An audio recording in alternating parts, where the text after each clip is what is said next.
वलीराम वल्लभ सिंध जी अदबी तारीख़ जो हिकिड़ो इंतिहाई अहम बाब जेको हींअर असां खां जिस्मानी तौर मिसारजी चुको आहे, पर हू पंहिंजे ख़्यालनि, पंहिंजे सोचनि ऐं पंहिंजे किरदार जे ज़रिए हमेशह असांजे लाइ तारीख़ जे वर्कनि में ज़िंदा रहंदो। वलीराम वल्लभ जी ज़िंदगीअ ते असां मुख़्तसर रोशनी विझंदासीं त वलीराम वल्लभ जी जेका पैदाइश हुई उहा 8 अगस्त 1941 ते थरपारकर में थी ऐं वलीराम वल्लभ जी ज़िंदगी जे अहम किरदारनि मां मुख़्तलिफ़ जेके किरदार आहिनि उन में ही बि हिकिड़ा अहम किरदार आहिनि त हुन 1968 में गद्दार नाले जेको कृष्ण चंद्र जो नावेल आहे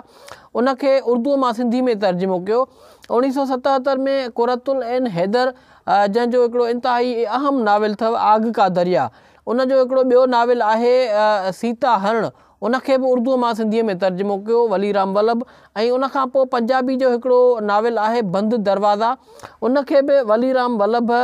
पंजाबीअ मां सिंधीअ में तर्जुमो कयो। वलीराम वल्लभ जी ज़िंदगीअ खे जेकॾहिं असां ॾिसंदासीं त हू पंहिंजे तौर लेखक बि हुयो ऐं शाइरी बि कंदो हुयो, पर हुनखे जेका घणी शोहरत या वरी पज़ीराई मिली उनजो सबबु मुख़्तलिफ़ सनफ़ुनि खे या मुख़्तलिफ़ नावेलनि खे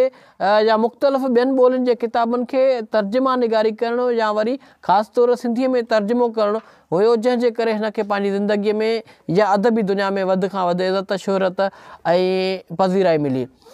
वलीराम वल्लभ जी पंहिंजी हिकिड़ी कहानी लिखियलु आहे लीका न ओरांगड़, उनखे इंग्लिश में तर्जुमो कयो वियो, जंहिं बि इंटरनेशनल लेवल ते सुठी शोहरत हासिलु कई। वलीराम वल्लभ गुज़िरियल काफ़ी अरसे खां वठी शुगर, दिलि ऐं गुर्दनि जी बीमारी में मुब्तला हुयो। कल्ह यानी 29 तारीख़ ते 29 अक्टूबर ते वलीराम वल्लभ असां खां हमेशह जे लाइ अलविदा करे चुको आहे ऐं अॼु 30 अक्टूबर ते वलीराम वल्लभ जूं आख़िरी जेके रस्मूं आहिनि उहे हैदराबाद में अदा कयूं वियूं। दोस्तो, इन तरह जूं वधीक वीडियोज़ जे लाइ असांखे सब्सक्राइब कयो, फॉलो कयो ऐं असांजे वीडियोज़ खे शेयर कयो त जीअं असांजी बि हिमत अफ़ज़ाई थिए ऐं वधि खां वधि जेतिरो मुमकिन थी सघे दुनिया जे हवाले सां जेतिरी बि ॼाण मुमकिन थी सघे उहा असां तव्हांजे लाइ वक़्तु ब वक़्तु आणींदा रहूं।